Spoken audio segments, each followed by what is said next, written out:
Hello students, welcome to part 2. तर आता आपण बघणार आहे फॅमिली चे टाईप्समधला हे पुढचा टाईप्स आहे एक्सटेंडेड फॅमिली.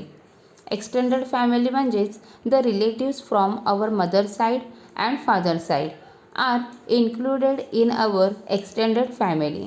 एक्सटेंड मीन्स मोठी फॅमिली.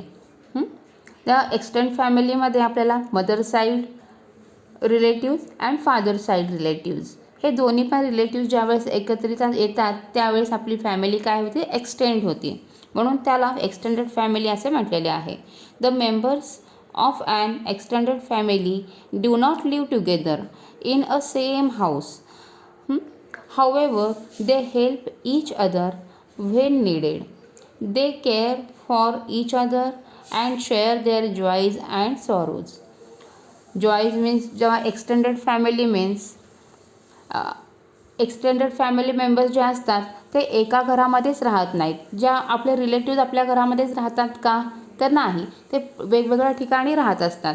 ज्यावेळेस एखादा कार्यक्रम असेल, काही आपल्याला गरज असेल, त्यावेळेस आपण सगळे एकत्रित येतो. तर त्याच फॅमिली ज्यावेळेस ती फॅमिली सगळी एकत्रित येते, आपले सुख दुःख आपण शेअर करतो, त्यावेळेस आपली जी फॅमिली होती ती एक्सटेंडेड फॅमिली होती. तर पुढचा टाईप आहे single parent family. Single parent फॅमिलीमध्ये in some families only one parent, either the mother or the father, takes care of the children and raises them. Each family is called as such family is called as a single parent family. Single parent फॅमिलीमध्ये एकतर आई किंवा वडील दोघांपैकी एकटेच parent असतात आणि त्यांच्यासोबत त्यांची मुलं असतात. तर आता आपण काही डिस्कस करूया. इथे काही प्रश्न दिलेले आहेत, मीनाच्या फॅमिलीबद्दल आहेत. What type of family does Meena have. तर मगाशीच पार्ट 1मध्ये तुम्हाला मी सांगितल्याप्रमाणे मीनाची फॅमिली ही बिग फॅमिली आहे.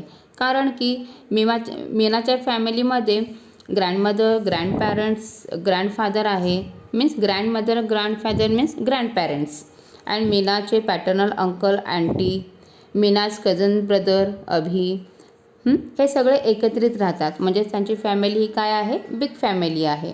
तर दुसरा प्रश्न आहे what type of family do you have. तर ह्या प्रश्नाचं उत्तर तुम्ही कमेंटमध्ये नक्की द्यायचं आहे. तुम्हाला तुमची फॅमिली कोणत्या टाईपची आहे. जर 4 मेंबर्स असतील तर ते स्मॉल फॅमिली, 4पेक्षा जास्त मेंबर्स असतील तर ते बिग फॅमिली, आणि ज्यावेळेस मदर साईड फादर साईडचे रिलेटिव्स एकत्रित येतात त्यावेळेस ती extended family. Seema's friend Sushmita and Yasmin together drew a beautiful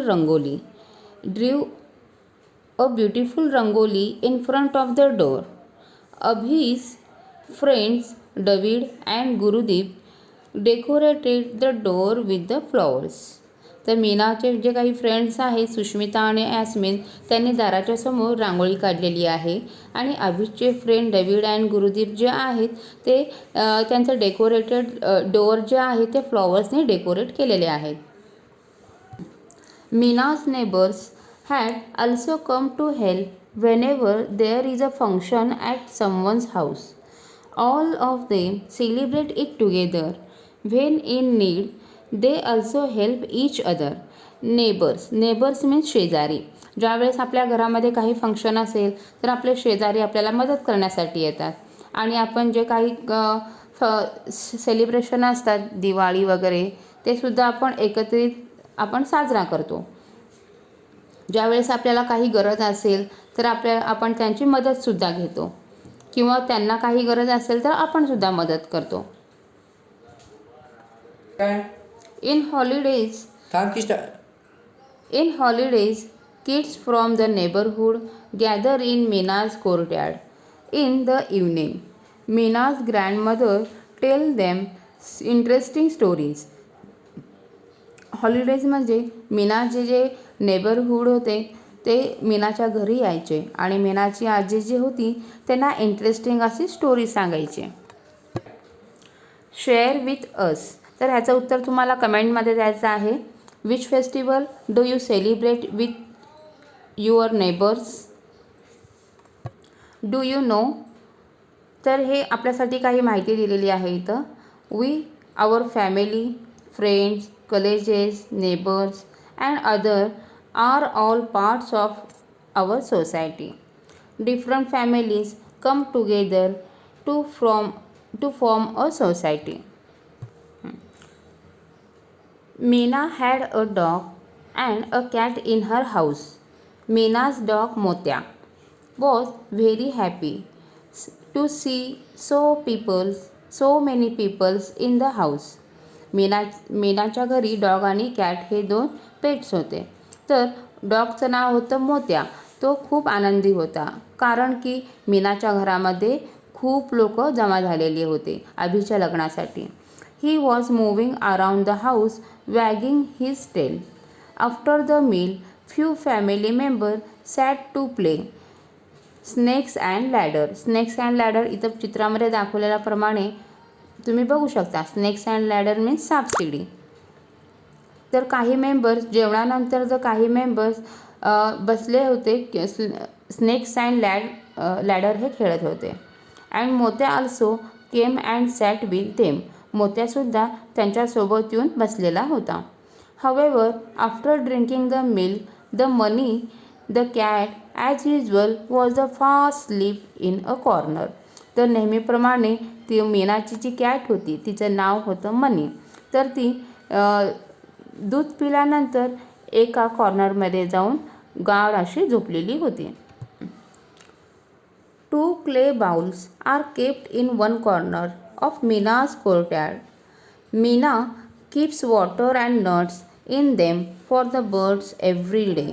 तर मीनाच्या अंगणामध्ये मीनाने 2 क्लेचे बाउल्स म्हणजे वाट्या ठेवलेल्या होत्या. त्याच्यामध्ये मीना पाणी आणि काही नट्स ठेवत होती पक्ष्यांसाठी. जसं आत्ताच उन्हाळा संपलेला आहे, तर आपणसुद्धा उन्हाळ्यामध्ये पक्ष्यांसाठी पाणी आणि काही धान्य बाहेर ठेवत असतो. त्याचप्रमाणे मीनाला ही सवय आहे. ती नेहमी त्या बाउलमध्ये थोडंसं पाणी आणि काहीसे धान्य ती नट्स असे ठेवत होती. The trees, animals and birds in our surroundings are important parts of our life. आपल्या आजूबाजूला आपल्या एन्व्हायरमेंटमध्ये जे झाडी, ट्रीज, ॲनिमल्स अँड बर्ड्स हे जे आहेत ते आपल्यासाठी खूप महत्त्वाचे आहेत, म्हणून आपल्याला त्यांची काळजी घेतली पाहिजे. We plant trees and take care of different animals and birds.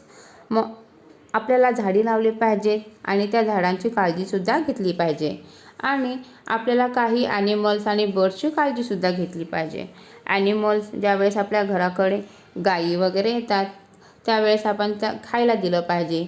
बर्ड्सला बाहेर पाणी ठेवलं पाहिजे, काही धान्य घातलं पाहिजे खाण्यासाठी. We come together for celebrating different festivals and functions and share our joy. तर लेट्स राईट. इथे काही एक चार्ट दिलेला आहे, तर या चार्टमध्ये आपल्याला लिहायचं आहे. तर डेली टास्क आहे. Task means daily work.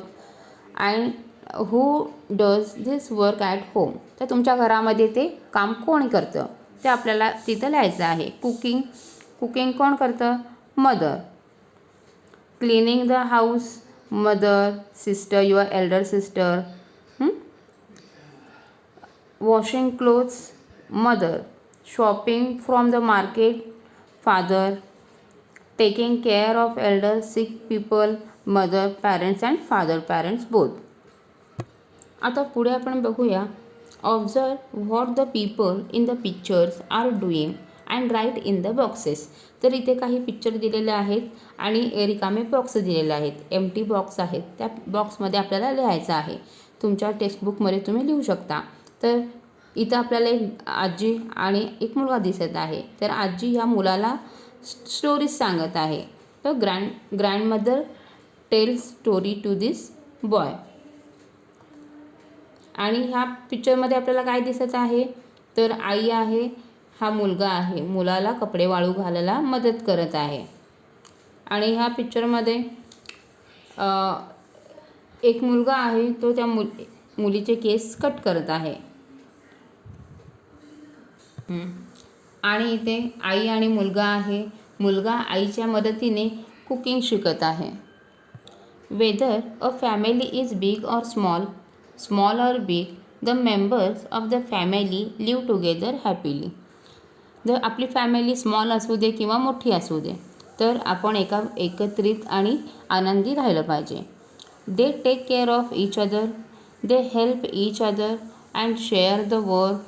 They have feelings of love and respect for each other.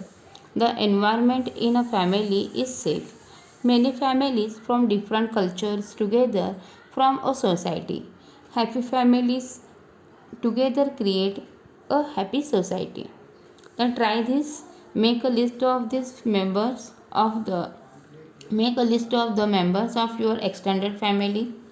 Extended family means mother side family members and father side family members. You write together on one page.